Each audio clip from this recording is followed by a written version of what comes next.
Hello, my name is Justin, and we're going to be talking about leadership. First, taking a look at some learning outcomes after going through this, you should be able to analyze the influence of organizational culture and processes on organizational effectiveness, describe and select strategies for meeting organizational goals through influencing the behavior of individuals within an organization, apply contemporary organizational behavior theories and concepts to develop a leadership approach that supports achievement of organizational goals, and finally discuss how individuals, groups, and teams can be leveraged to create high-performance organizations. So to take a look at some of the discussion questions before we get started for after. First is, what leadership style is most effective in your organization and why? Second is, what do you think is the least effective leadership style and why? And how could you see it used though? And then in what situation would you see it beneficial?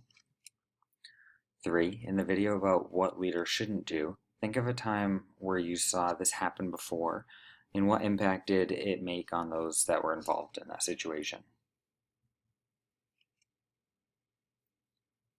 So there are many different leadership styles, but there may be some that you don't see on this list and are wondering why.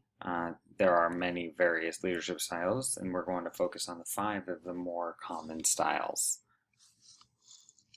So taking a look first at autocratic leadership. In autocratic leadership, decisions are made by the leader with either little or no input from the group. The leaders dictate work methods and processes as they rarely trust the group with decisions and important tasks.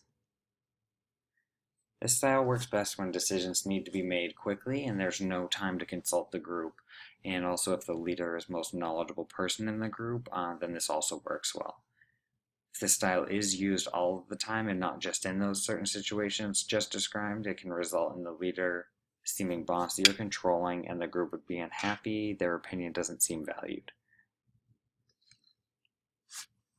Next, we're going to take a look at democratic leadership.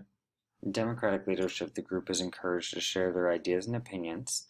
Their creativity is not only encouraged, but is rewarded. And while the leader still has the final say, the group feels engaged in the process. This style works best to get group members bought into solving the problem or working on a project. And studies show that this type of style leads to increased productivity. However, this style wouldn't really work well if the group doesn't have the skills or knowledge in a certain area, or if it's something that's time sensitive. Next is transactional leadership, and that is one with a clear chain of command where the group must obey the instructions that are given. There are rewards for good performance, but are also punishments for poor performance. And in this style, the group must be monitored closely. This works best in situations where problems are simple and clearly defined, or in crisis situations. And it also works in a situation where you have all like contract staff assisting with a project or an event. You wouldn't want to use this style in a company that's growing, as it doesn't allow much room for change. Next, we'll take a look at transformational leadership. And in this, the leader has a clear vision for the future of the organization with a comprehensive plan. They then motivate people to be enthusiastic and buy into the vision, followed up by managing the delivery of the plan and that vision. And they then build strong trust with the group and care to ensure that every individual is successful. The style is typically the most effective style to use, and transformational leaders have high integrity and emotional intelligence.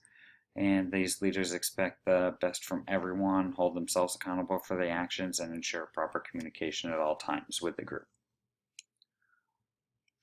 And the last one we're going to take a look at is situational leadership, and that is the style that's used depends on the situation, and thus there isn't any one single style that's always used.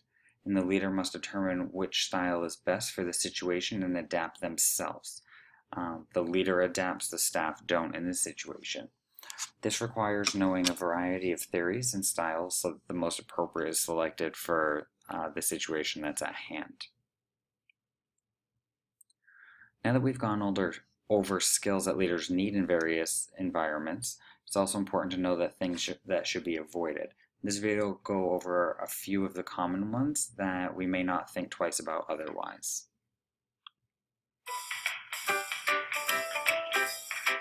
4 behaviors you never want to see in a leader. We all have perceptions of effective leadership. Trying to define the individual perceptions of your staff is an exercise in futility. Though there are a myriad of definitions of success, there are very certain non-desirable leadership behaviors we could all agree on. There are 4 behaviors that are simply never indicative of effective leadership. First, complaining. Not cool. Criticizing another leader in the company of followers undermines the leadership efforts of others as well as yourself. One of the many challenges leaders face is earning the buy-in from his or her people. What they don't need is an associate sharing insults behind their back, because doing so erodes the trust they've worked so hard to build. Second, emotional volatility. Leaders are expected to comport themselves professionally, and that means having the self and social awareness of knowing when to put up, shut up, or blow up. It also requires understanding different personalities. Adapting one style to match the setting and people takes patience and acute observation, but is incredibly important. Third, play nice. Befriending employees is not priority number 1 on a leader's radar, because decisions must be made that, well, won't please everybody. Remember this, people need a leader, not a friend. Fourth, micromanagement. Starting out as an entrepreneur, you will wear all the hats, but as your company grows, so should you, out of all of those hats.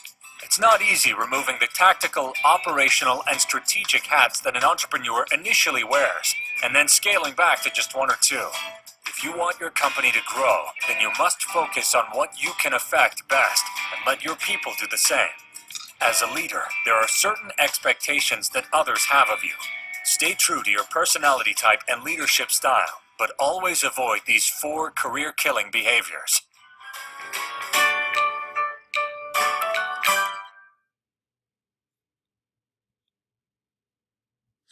Okay, so while some of these things leaders shouldn't do seem like common sense, I'm sure you've witnessed at least one situation where this has happened in the past. Leaders shouldn't talk about other staff or leaders with other staff, as it really diminishes their credibility and trust. And as a leader, you should always act professional, not let things affect your actions in the workplace. Another thing that's common, especially with internal promotions, is leader being too close with employees. You need to be first and foremost be their leader and not develop personal friendships with those staff members outside of work.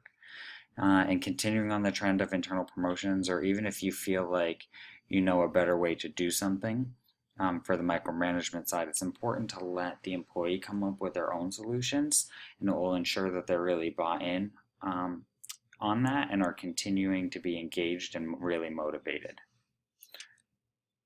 So I know we covered a lot of info, and there's still so much that we didn't get to go over. Take a look at these additional resources for more information on leadership in the workplace. And until next time, thank you.